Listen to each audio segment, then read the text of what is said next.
আগুন লেগে গেছিলো। তো তখন অনেকে আমাদের এগিয়ে এসছে, সবাই শহরের সবাই এগিয়ে এসছে, আমাদের মাননীয় মেয়রও এগিয়ে এসেছিলেন, ডেপুটি মেয়র এসেছিলেন এবং আমাদের মিউনিসিপ্যালিটির অনেক বড় কমিটির চেয়ারম্যানরাও এসেছিলেন। এবং আমি বলবো আমাদের যে শিলিগুড়ির যে বিধায়ক শঙ্কর, আমার ছোট ভাই, সে কিন্তু খুব হেল্প করেছে আমাদেরকে। এবং উনি রাজু বিসকে বলে বিএসএফ থেকে ফায়ার ব্রিগেড আনিয়েছিল। যদি আজকে বিএসএফ ফায়ার ব্রিগেডটা না আসতো, আগুনটা আমাদের আরও বেড়ে যেত মার্কেটে। যাই হোক, ওনাকে আমি ধন্যবাদ জানাই রাজু বিস মহাশয়কেও, যিনি আমাদের এই দোকানদারদের আর্থিক সাহায্য দিয়েছেন। আর আমি ধন্যবাদ জানাই আমাদের যে পশ্চিমবাংলার মুখ্যমন্ত্রী, মাননীয় মুখ্যমন্ত্রী, তিনি 9 জনকে 1 লাখ টাকা করে দিয়েছিলেন এবং 14 জনকে 50,000 টাকা করে দিয়েছিলেন। এবং ধন্যবাদ জানাই আমাদের শিলিগুড়ির মেয়র গৌতম দাকেও, উনিও আমাদের এই 9টা দোকানদারকে আর্থিক সাহায্য দিয়েছিলেন। এই মিলিয়ে সবাই আর্থিক সাহায্যতে আমাদের দোকানদাররা অল্প হলেও তারা একটু হেল্প হয়েছে তাদের অনেকটা, কেননা তাদের সর্বস্বই চলে গেছে।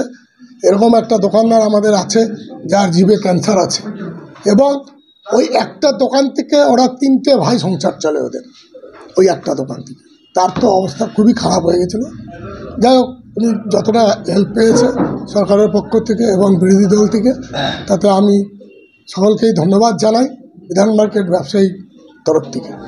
করবার তাগিদে এখানে উপস্থিত হয়েছি আমরা।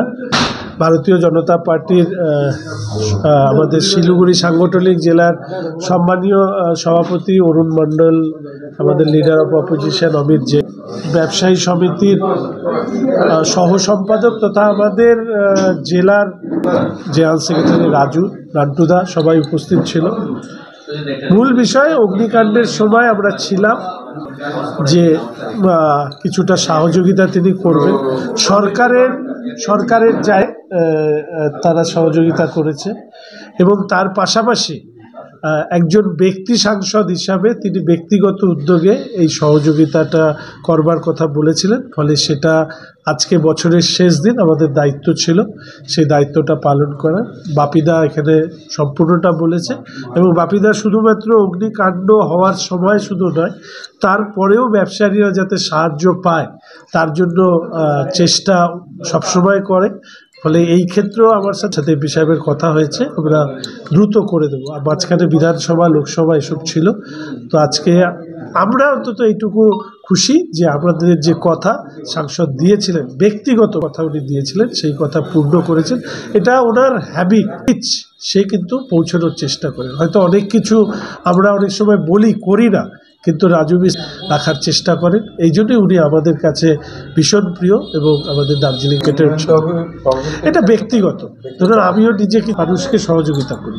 এবার एमपी साहब আমাকে বারবার করে একটা কথা বলে যে संगरदा हम लोग जितना कमाता है उसका और आधा हिस्सा हमारे पार्लियामेंट के अंदर जितने सारे लोग को हम दे सकते हैं हम देता है। तो उसी से এইটা আমার মনে হয় আমি এটা যদিও এইসব বলতে চাই না, আজকালকার রাজনীতিতে রাজনৈতিক নেতার কত পয়সা এটা দেখা হয়।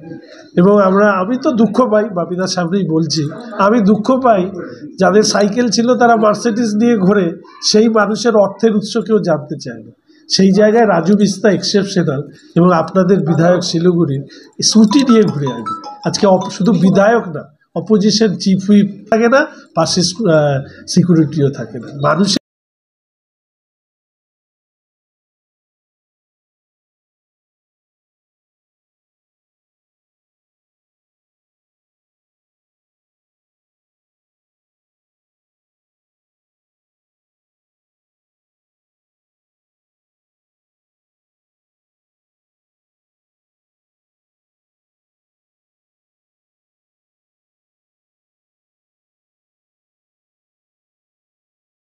আমি দু তিনটে জিনিস চেয়েছিলাম, তার মধ্যে ল্যাডারটা তো উনি বলছেন আমাদের দিয়েছেন।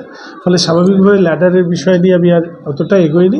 আমি ওনাকে শুধু বলেছি আমাদের একটা এখানে water reservoir for fire safety, সেটা আমাদের শহরের মধ্যে থাকা দরকার, সেই দেখবেন। এবং আমি আশা করি আমি দেখুন, আমি বিরোধী রাজনীতি করি, আমি একটা ছোট্ট উদাহরণ দিই।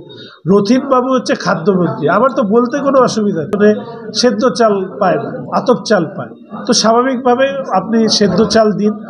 তো রথিনবাবু করে দিয়েছেন, উনি বলেননি যে শঙ্কর এসে বলছে বলে করবো না, দীর্ঘদিন ধরে সুজিতবাবুকেও বলেছি। আমরা এক্সপেক্ট করি, আমরা সবাই মানুষের প্রতিনিধি, আমি অন্তত প্রত্যেকটা ডিপার্টমেন্টের মন্ত্রীদের কাছে যাই, অনুরোধ করি, এবং আমি এটা ভাবি যে